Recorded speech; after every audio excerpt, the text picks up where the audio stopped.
My friends, we're here today in the house of the Lord to say goodbye to a man of great faith and great integrity, a truly beautiful human being, and to honor his noble character, his life of service, and the sweet memories he leaves for his friends, his family, and for our grateful nation.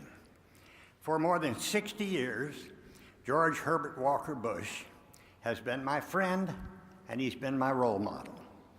Today, as we entrust his soul to heaven, his name to history, and his memory to our hearts, I must begin with an apology.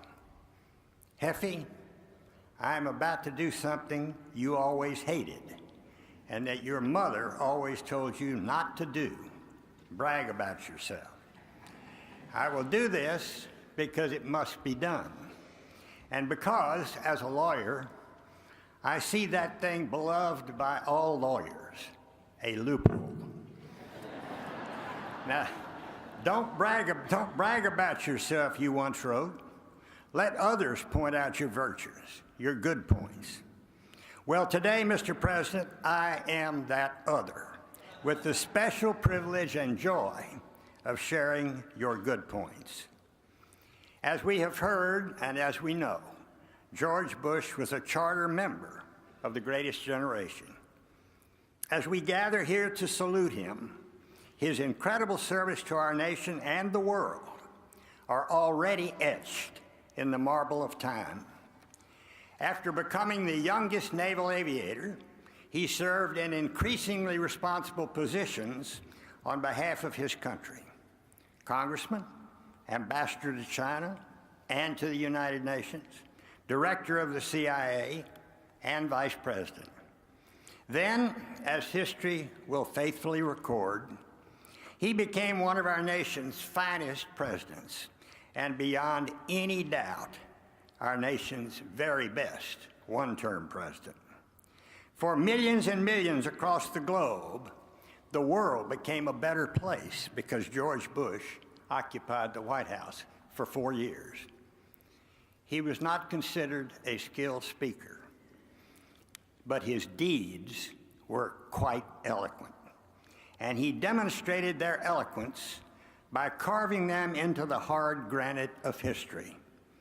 They expressed his moral character, and they reflected his decency, his boundless kindness and consideration of others, his determination always to do the right thing, and always to do that to the very best of his ability. They testify to a life nobly lived. He possessed the classic virtues of our civilization and of his faith, the same virtues that express what is really best about this country. These same ideals were known to and they were shared by our founding fathers. George Bush was temperate in thought, in word, and in deed. He considered his choices, and then he chose wisely. The Berlin Wall fell in November 1989, less than 1 year into his presidency. It was a remarkable triumph for American foreign policy. As joyous East and West Germans danced on the remains of that hated wall, George Bush could have joined them, metaphorically, and claimed victory for the West, for America, and frankly, for himself. But he did not. He knew better. He understood that humility toward, and not humiliation of, a fallen adversary was the very best path to peace and reconciliation. And so he was able to unify Germany as a member of the North Atlantic Treaty Organization, notwithstanding the initial reservations of France, the United Kingdom, and the Soviet Union. Thus, the Cold War ended, not with a bang, but with the sound of a halyard rattling through a pulley over the Kremlin on a cold night in December 1991, as the flag of the Soviet Union was lowered for the very last time. Need we ask about George Bush's courage? During World War II, he risked his life in defense of something greater than himself. Decades later, when Saddam Hussein invaded Kuwait in August 1990 and began to brutalize Kuwaitis, George Bush never wavered. "This will not stand," he said, and he got the rest of the world to join him in reversing that aggression. Yes, he had the courage of a warrior.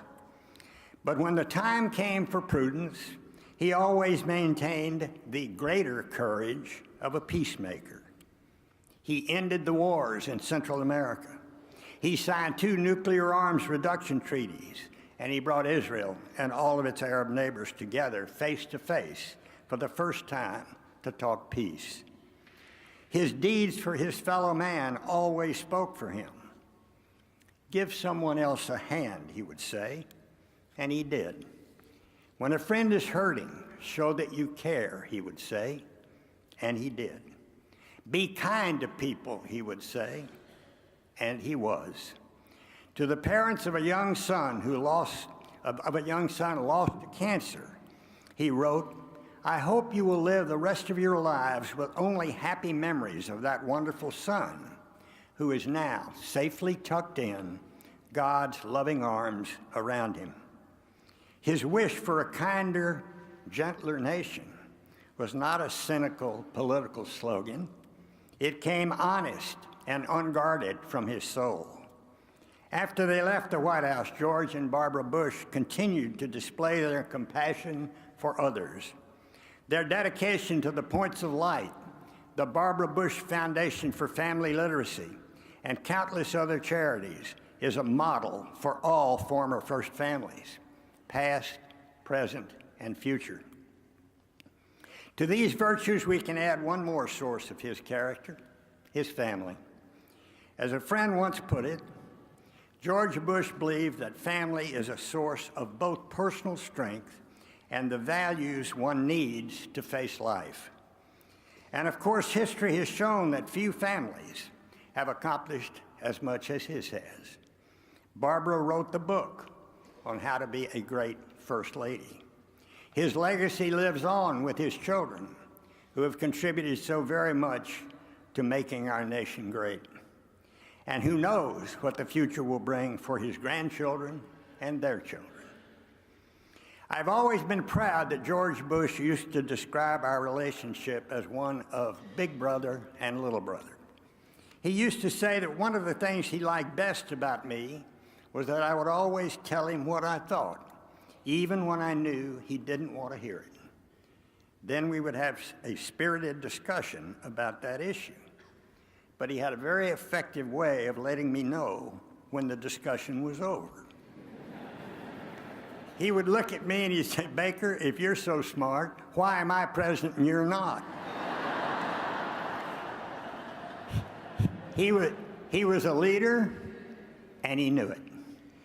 My hope is that in remembering the life of George Herbert Walker Bush and in honoring his accomplishments, we will see that we are really praising what is best about our nation, the nation he dearly loved and whose values he embodied.